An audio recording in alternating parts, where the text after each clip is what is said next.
let your heart discover God.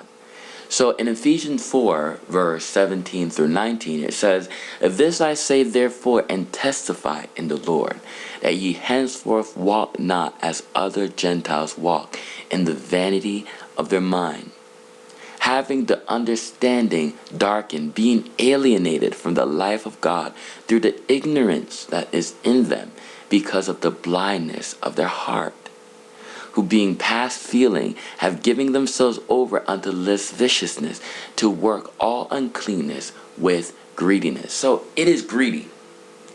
It is greedy for you to have tasted of the goodness and then tell God, "I don't want anything to do with you." Rather, you want to walk in the same sins that God has already delivered you from. And there's an ignorance there because you don't understand that once a person is delivered, they're delivered. Now, I know what you're thinking about. Once saved, always saved. And there's some truth to that in the sense that if you keep walking in His perfectness or perfectness, then you're going to keep being saved because you're in the light.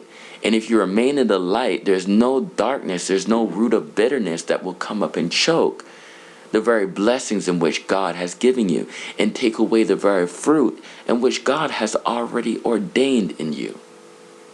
So you see that if you become Christ or children of God, then you're children of God.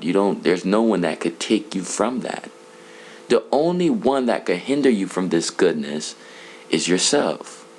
Which is why Paul says that I testify. Because this is something that although he knew the law very well, a Pharisee above Pharisees, way above his time, even his very age, he walked and did the will of man, and he was alienated from the truth of God. He wants you to understand that although you may testify that God is who He says He is, and Christ is your Savior and your Redeemer, and He lives, if you do not profess it by walking in it, it's nothing.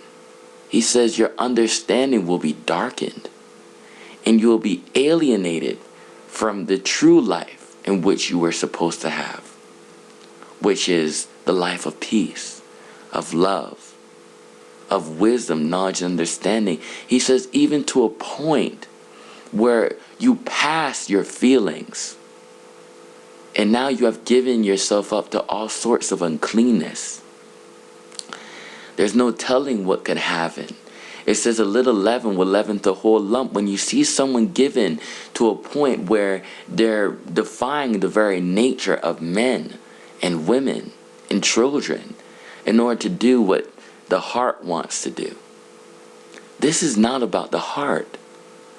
This is about sin.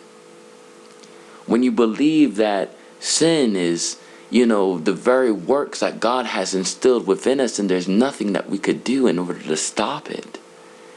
This is a disease that would keep eating away at you and would eat up anyone in which you touch as long as you bear this disease. Even Naaman the Syrian, he knew that he has to be cleansed of this impurity in which he had. We all have impurities. But if you remain in these impurities, then you're going to be diseased.